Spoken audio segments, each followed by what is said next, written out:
The flour on the wooden counter was supposed to be a dusting, but the man beside us was using it like drywall compound. A white cloud rose every time he slapped his pasta dough. It drifted through the warm teaching kitchen, mixing with bruised basil, toasted pine nuts, and the sharp metallic smell of 20 amateur cooks trying not to embarrass themselves in front of their partners. Claire Watson held an aluminum fork like it was the last reliable object in the room. That was the part that looked wrong. Claire could redirect a 3,000-person event while a florist cried, a sponsor changed the stage dimensions, and a fire marshal asked for a document nobody had seen in 6 months. Yet under the pendant lights of Bellwether Culinary Studio, wearing a light, square-neck blouse beneath a denim apron, she stared at one sheet of ravioli dough with a carefully built smile, and her thumbnail pressed into the side of her index finger. "You're sealing the edges too thick," I said under the clatter. "If they split, Marcus will come over and make a joke about Watson events lacking structural integrity." You are holding a fork. It has options. 2 stations away. Marcus Bennett laughed too loudly beside a pot of red sauce. His hospitality conglomerate employed 50 planners, owned preferred vendor contracts across 3 hotels, and had spent the last month offering local caterers exclusivity bonuses if they refused Claire's calls. The Sterling Gala contract was worth $3 million over 2 years. Claire needed it before the bank reviewed the loan on her late father's warehouse, the building that housed Watson events and served as collateral for the firm. Without the award letter, the bank could call the loan within 60 days. She would lose the warehouse, her staff, and the business her family had built over 23 years. Marcus knew the deadline.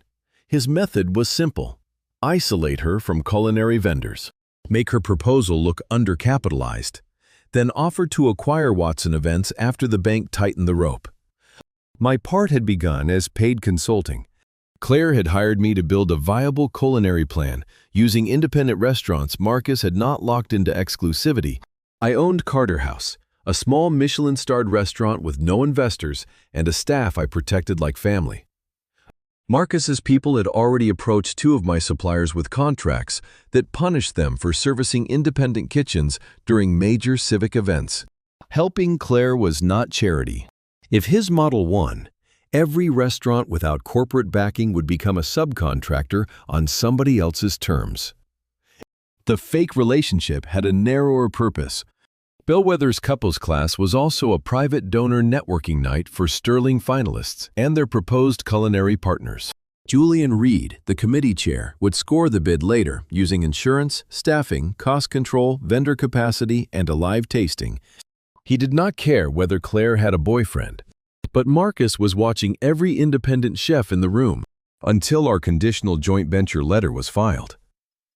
Claire needed a harmless explanation for why I was at her station instead of discussing contracts. So, for one evening, I was Evan Carter, accountant, supportive date, and a man apparently unfamiliar with boiling water. Claire moved the fork toward the ravioli. I caught her wrist with my eyes, not my hand. "Do you want me to take over the seal or talk you through it?" She glanced at Marcus. "Talk me through it. If you do it for me, he'll smell competence." Marcus's sauce already smells like canned tomatoes. Her mouth twitched. "Press around the filling first." I said, "Push the air outward. Then seal." She followed the edge with 2 fingertips. One pocket bulged. "Too much pressure?" she asked. "You don't force a reduction. You let it simmer." Dough has the same opinion. That sounds suspiciously like life advice. It is pasta advice. Life has poor quality control. She adjusted her hands and sealed the next raviolo cleanly. From my apron pocket, I took out a slightly bent silver tasting spoon. The bowl had been warped during my first year on the line when I used it to pry open a frozen freezer latch. Every chef who saw it told me to replace it. I never did. I scored a decorative line along the dough with the handle. "You brought your own spoon to a class for beginners?" Claire asked. "Accountants value consistent measuring tools." "Of course they do." Marcus appeared before the instructor reached our row. He leaned both palms onto our counter, invading the narrow space until Claire's thumbnail pressed harder into her finger. "Claire," he said, "I heard another caterer declined your gala call. Then your information is almost current." His gaze moved to me. "And this is the accountant boyfriend?" "Evan," she said. "My date. Useful skill set for romance." "I make spreadsheets," I replied. "People become emotional." Marcus looked at our ravioli, then at his own sauce station. "The committee wants scale, not handmade nostalgia," he said. "Watson Events is a legacy shop running on fumes. Julian will understand that." I folded my gray kitchen towel into a square. "The acidity in your ragu is from raw tomato paste." I said, "You needed to cook it before adding stock." Marcus blinked. "Excuse me?" Observation. From accounting, the instructor called everyone forward. Marcus returned to a station with his shoulders pulled high. Claire breathed through her nose. "You were supposed to seem harmless." I criticized tomatoes. "You did it like testimony." At the front, Julian explained the formal process. 3 finalists would submit capacity plans, proof of insurance, cost sheets, vendor commitments, and labor models within 4 weeks. A live tasting for 20 VIPs would determine the final score. No domestic stability nonsense. No personal preference. A transparent professional contest, except Marcus was trying to remove Claire's vendors before she reached it. When Julian moved away, Claire stared at the pot of water. "The bank review is 2 days after the award," she said. "If I lose sterling, Helen has to tell 12 people the warehouse is gone." "Helen?" "My aunt. Finance director. She signed the loan with my father. Then we build a proposal that survives Marcus." She looked at me. "You say that like a menu. Menus survive service, or they are fiction." Our first batch of ravioli reached the water without splitting. A small win. The next threat was already waiting outside. At the coat check, Marcus was speaking to the owner of Northline Catering, one of Claire's remaining prospects. The owner avoided her gaze, collected his coat, and left through the side door. Claire's hand went to her hair, tucking one loose strand behind her ear. Her calculating tell. She had just lost another vendor and was already rewriting the plan in her head. I shifted our route toward the rear exit so we would not have to pass Marcus. She noticed, "You changed doors. The front is crowded. Marcus is at the front." Also true. Rain had slicked the loading ramp behind Bellwether. Claire's shoe slipped on the metal edge. I steadied her elbow until both feet were planted, then released her. "Thank you," she said. Temporary stabilization. You really can make anything sound contractual. It was easier than admitting I'd been watching where she stepped. The following Tuesday. Helen Watson arrived at Carter House during prep, carrying a loan folder and the expression of someone who had been awake since 4. She was 56, silver-haired, and dressed in a navy suit that made my stainless steel office look unfinished. "The bank requires an executed vendor strategy before the live tasting," she said. "Not a promise. A document." Claire placed 3 declined catering emails on my desk. The language differed by less than 6 words. Each company had been offered a preferred contract by Bennett Hospitality, conditioned on refusing competing gala work. "Marcus is not breaking the law," Helen said. "He is buying the market." "He can buy exclusivity," I replied. "He cannot buy my kitchen." My chef de cuisine. Mara Chen stood in the doorway with a clipboard. Mara had worked beside me for 8 years and could identify a bad decision by the way I sharpened knives. "You volunteered the restaurant," she said. "I offered a conditional joint venture. You sharpened the slicer twice this morning." Readiness. Anxiety with steel. Claire looked between us. I laid out the constraints. Carter House could support the gala only if we protected regular service. Hired temporary banquet cooks, secured a certified mobile kitchen, and obtained staff approval for the schedule. Watson Events would handle venue logistics, staffing coordination, insurance, permits, guest flow, and vendor payments. Nothing would be announced until both companies signed. Do you want me to draft the culinary capacity terms? I asked Claire. Or do you want to pursue another partner before we commit? Her thumb rested against her finger, but did not press. Draft them, she said. Conditional on Mara approving the staffing model and Helen approving the cost. Mara pulled up a chair. For 2 hours, the office became a planning room. Claire built the service timeline. Mara calculated line positions and relief rotations. Helen modeled cash flow. I costed ingredients, equipment rental, and labor for 3,000 covers. We ended with a 6-page conditional joint venture letter and a list of unresolved risks. Deliverable, not promise. Mara signed the staffing assumptions. Helen initialed the financial limits. Claire and I signed the conditional letter. The next morning, I found a paper cup on the prep counter before dawn. Black coffee, 1 raw sugar packet taped to the side, even though I never used it. Claire had remembered that I kept one available for the rare mornings my hand shook after too little sleep. Mara pointed at the cup. The event planner left that. She was delivering insurance certificates.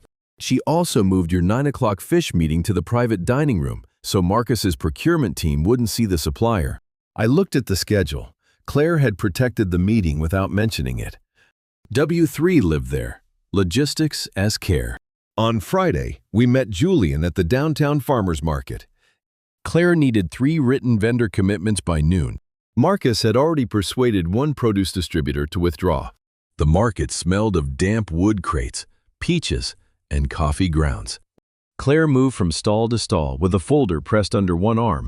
At the 4th booth, a mushroom grower named Luis Ortega hesitated over her contract. Bennett guarantees volume. He said, I cannot risk losing the hotel accounts. Claire did not beg. She opened her forecast and showed him a minimum purchase schedule across Carter House and Sterling.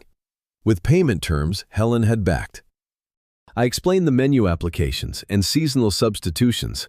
Mara confirmed receiving capacity. Luis read the figures twice. This was your structure? Julian asked me while Claire walked with Luis to inspect cold storage. No, I said. Claire built the payment schedule and the substitution grid. My kitchen works because she gave us flexibility without making the farmer carry the risk. Julian watched her across the aisle. That is the difference between a menu and an operation, he said. Claire never heard the credit. That made it worth giving. Luis signed. At 11:40, we secured the 3rd commitment. Practical progress deserved food, so Mara split 1 market pastry into 4 uneven pieces. Helen received the smallest and objected on accounting grounds. The relief lasted until that night.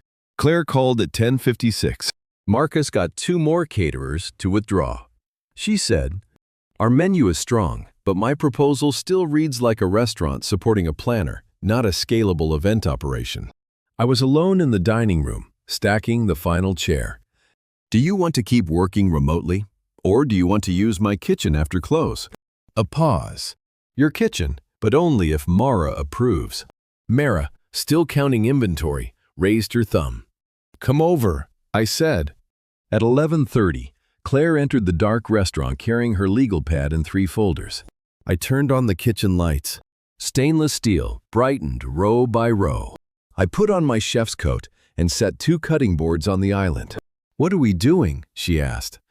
Building a menu your operation can actually execute. Do you want instruction, or do you want me to handle the food while you observe? Instruction. If I am selling the service, I need to understand the pressure points. Wash your hands. She gave me a look. That was not a command. It was food safety. It sounded very comfortable. We started with salmon.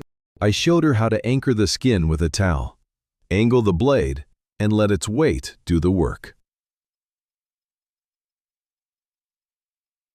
When her wrist tightened, I stopped. May I adjust your grip? Yes. I repositioned her thumb and stepped away. Use the blade, not force. She made the next cut cleanly. At the stock station, she sorted herbs and monitored the simmer. I reduced white wine, added roasted fish bones, and tracked yield. We converted each dish into a service question. How many hands? How many burners? What could be plated ahead? What failed gracefully if timing slipped? Claire built the answer beside me. 5 courses became 4, plus a reception bite. Salmon became a smaller first course, supported by root vegetables that held temperature. Ravioli changed to hand-folded tortellini that could be produced in batches. Dessert moved to a chilled component with a warm sauce added at service. At 1:15, she rubbed the back of her neck. I turned off the burner at her station and handed her ice water. Sit 5 minutes. I'm fine. I know. Sit anyway? She took the stool. Consent turned the sentence from control into care. While she rested, I broke down the remaining salmon and gave her the costing sheet. She found a labor assumption I had carried from restaurant service instead of banquet service. You gave each station too few relief minutes, she said. You are right. That sounded painful. It was brief. By 2, we had a cost-analyzed 5-course proposal, a production calendar, a cold chain map, and a staffing plan Mara could defend. Claire placed her hand flat on the steel beside mine. You make difficult things look orderly only after they become expensive. Her smile faded. I keep thinking I can control enough variables to stop the firm from disappearing. The stock whispered behind us. You don't force a reduction. I said, you let it simmer. And if it burns, you learn which burner lies. She looked at the bent silver spoon near my hand. Is that why you kept that thing? It survived a bad kitchen. So did you. I folded the towel once. Most days, the last inch stayed unsaid. A week later, the warehouse walkthrough began with rainwater spreading across the loading dock concrete. Nina Patel, the venue operations manager, had marked power zones, refrigeration access, emergency exits, and the location for a certified mobile kitchen. Beside her stood Owen Price, a licensed electrician who had inspected the temporary distribution panels. Claire, Mara, Helen, and I reviewed the written backup plan. If one kitchen circuit failed, Owen would isolate it. Permitted butane stations could support limited hot work in the ventilated zone. Chilled courses would transfer through sealed carriers to the mobile kitchen. Temperature logs would follow every tray. Claire controlled guest timing and service sequence. I controlled food execution. The plan existed before the crisis. That mattered. Marcus approached near the electrical panels, holding an old magazine article with my face on it. Julian walked behind him. I heard something interesting about Claire's accountant. Marcus said, or should I say executive chef Evan Carter. He held up the article. You hired a ringer, he told Julian. She hid a Michelin-starred chef inside a fake relationship and called him an amateur. How can the committee trust the rest of her proposal? Claire's thumbnail pressed into her finger. Every face turned toward her. I could disclose the conditional partnership and keep us in the competition. I could also expose terms she had not chosen to publicize. Do you want me to reveal who I am and back the bid? I asked quietly. Or do you want to answer Marcus without me? Claire lowered her hand. Reveal who you are. Back the bid. I'll explain the partnership. I stepped aside. Claire faced Julian. He is not my hidden vendor. He is the culinary partner named in our revised proposal. She handed Julian the signed conditional letter. The couples class was a donor event before the bid filing deadline. We kept Evan's identity private because Bennett Hospitality was pressuring independent vendors to refuse my calls. The fake relationship explained his presence. It did not earn us a score. Julian read the signature page. Was this executed before today? Helen supplied the time-stamped electronic filing. Mara supplied the staffing approval. I opened the culinary capacity plan. Our restaurant backs the menu under written limits. I said, Claire's firm controls event operations. The live tasting proves whether the model works. Marcus pointed toward the letter. Conditional language. Convenient. All final bids are conditional on award. Claire said, ours simply tells the truth about capacity.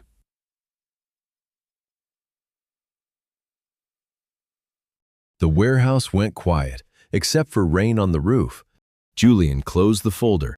You remain in the tasting, he said. Your score will be based on insurance, capacity, cost, vendor commitments, service quality, and performance under the published contingency standard. Transparent criteria. Marcus's exposure attempt had forced the truth into daylight, but it had not broken the bid. When he walked away, Claire leaned one hand against the prep table. "You asked first," she said. "It was your decision." Her fingers moved toward mine, then stopped on the table between us. The space felt less like distance than restraint we both understood. Tasting day began with a wind advisory and a leaking seam above the west loading door. Nina relocated the dry goods staging area before sunrise. Owen checked every temporary panel. The mobile kitchen passed its final inspection. Mara taped station maps inside each prep zone. Claire arrived carrying 2 clipboards, 4 radios, and a small paper bag. "What is that?" I asked. "Breakfast." "For whom?" "You. Mara says you become unreasonable after 6 hours without food." I remain consistent. Mara took the bag from Claire and put it in my hand.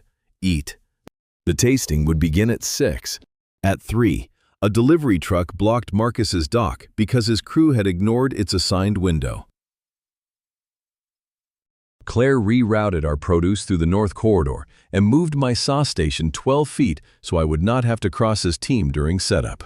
She did it without announcing that the route protected me from distraction. At 4:20, her shoe slipped on the wet ramp. I steadied her elbow. 1 second, both feet secure. Then I let go. "You keep doing that," she said.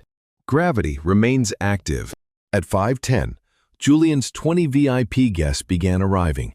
At 5:23, wind-driven rain entered an exterior junction box and tripped one temporary kitchen circuit. Owen killed power to the affected panel before anyone touched it. Half our induction burners went dark. The warehouse filled with the soft alarm tones of cooling equipment changing state. Marcus looked across the divider with a smile he could not hide. No sabotage, no secret villainy, weather, electricity, and a plan being tested. Owen approached Claire. "Affected zone is isolated. Safe restoration will take at least 40 minutes. Claire looked at the written backup sheet, then at me. "Can your food continue under the approved pivot? Cold first course, butane finish for the second, mobile kitchen for the main. We lose the warm reception bite. Food safety? Maintained if transfer begins now." She keyed her radio. "Watson team, activate contingency 2. Nina, open the mobile kitchen corridor. Helen, log the operational change. Front of house, extend the welcome program by 12 minutes and serve the chilled basil course first." No one improvises. Her voice carried across every station. Then she faced Julian and the guests. "We have isolated a weather-related electrical fault. The licensed electrician has secured the circuit. We are continuing under the approved backup plan, with full temperature controls and a revised service order." She made the public decision. I turned to my kitchen. "Mara, sealed carriers for sauces." "Leo, move chilled plates to pass 2. Check every thermometer before transfer. Tortellini shifts to butane station. Salmon travels to the mobile kitchen." The line answered. Problem, method, outcome. Claire delayed the room with a 5-minute conversation between Julian and the local growers. Using the vendor story we had already built into the presentation, guests learned where their food came from instead of watching us recover. The first course left cold, bright, and on time. The butane station held the tortellini sauce at safe temperature. Mara checked every tray. The mobile kitchen finished salmon in controlled batches and sent it back through the sealed corridor.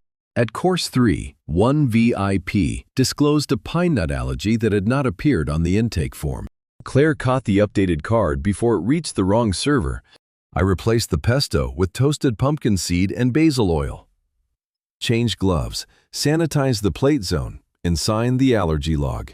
She took the revised plate herself. Nothing about the recovery looked effortless. That was why it was credible. Near the dining room entrance, Julian asked how much schedule we had lost. 4 minutes. Claire said, recovered by shortening the second reset and moving remarks before dessert. Who designed that recovery? Claire did, I said while she was already walking toward table 6. My kitchen stayed in service because she created 12 minutes without making the guests feel delayed. W13 landed where she could not hear it. Julian wrote something on his scorecard. Marcus's team restored full power before dessert and still served their final course 17 minutes late. His food was competent. His operation had no practice fallback. When our last plate left the pass, the bent silver spoon rested beside the saucepot. Claire came into the kitchen. Status? All courses served. No unsafe temperatures. Allergy substitution documented. Dining room is on schedule. Vendor presentation complete. Insurance observer signed the contingency log. Mara handed us one bowl containing 2 leftover tortellini. 1 fork, she said. Budget constraints. Claire took the first bite and passed the fork to me. The bowl moved back and forth between us while Owen restored the circuit and rain rattled the loading door. Claire saved the last tortellino for me, then pretended the decision had been purely logistical. A micro-joy, 4 minutes long. Then the finalists were called forward. Julian stood beneath the warehouse lights with 3 score packets. The Sterling contract will be awarded on published criteria, he said. Watson Events received the highest live service score, the strongest transparent capacity plan, and the only fully documented recovery under equipment failure. Claire's thumbnail remained away from her finger. Watson Events is the selected planner, contingent on final insurance confirmation and execution of the Carter House joint venture. The room went quiet before the applause began. Marcus stepped forward. Their vendor network exists because she attached a celebrity chef. Claire opened the final appendix. No, she said. It exists because independent vendors received minimums, timely payment terms, substitution protection, and ownership of their own supply decisions. Your exclusivity offers are included for comparison. They were legal. They were also more expensive for the city and less resilient under disruption. She handed Julian signed vendor letters and the cost comparison. You tried to make scale look like the same thing as control. Our proposal proves partnership is stronger. Marcus had no answer that fit the numbers. Julian signed the selection notice. Helen's phone buzzed. She read the bank email and sat down hard in the nearest chair. The award letter satisfies the loan review, she said. The warehouse is safe. Claire closed her eyes for 1 second. Then she opened them and turned to her staff. We won the work, she said. Now we earn it. That evening, at Carter House, Mara, Helen, Claire and I reviewed the final joint venture agreement with counsel on video. Staffing caps, payment schedules, authority lines, insurance, dispute procedures, and cancellation rights were written in full. My team approved the service calendar. Helen approved the cash plan. Claire and I signed. Only after the ink dried did the fake relationship contract end. She stood near the kitchen door with flour still caught at the edge of her sleeve. Do you regret the class? She asked. The ravioli survived. That was not my question. I put the bent spoon into my pocket. No, I said, but I don't want the next part to be another strategy. Her hands settled on the signed agreement. Then let it simmer. 7 months later, the Sterling Gala filled the Civic Center with 3,000 guests. The Watson warehouse still belonged to her family. The bank loan had been refinanced against the gala revenue. Marcus's company remained in business, but the city procurement office had added vendor fairness disclosure to future bids. Carter House had hired 12 banquet cooks without cutting restaurant shifts. The practical problems had stayed solved. I wore a dark suit instead of a chef's coat. Mara ran the service line. Claire moved through the ballroom with a headset, a midnight blue event binder, and the same calm authority she had used when half our burners died.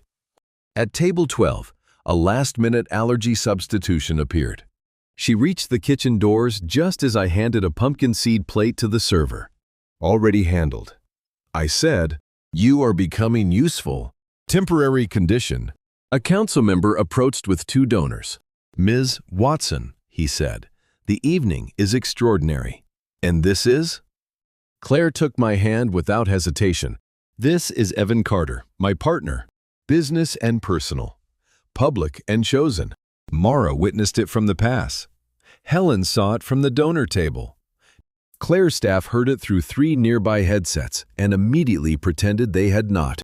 After the final course, Claire led me into a quiet service corridor. She held out an envelope.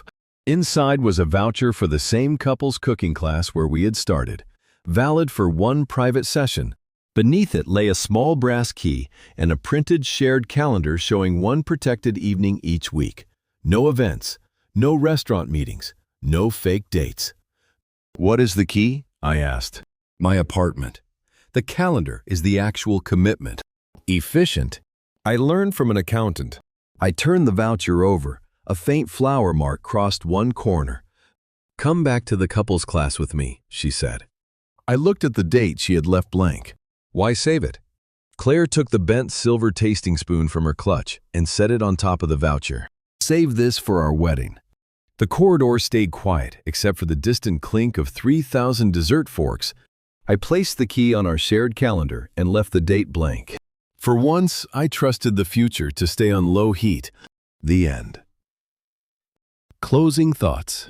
A strong partnership is built when 2 capable people stop making decisions for each other and start asking how they can solve the same problem together.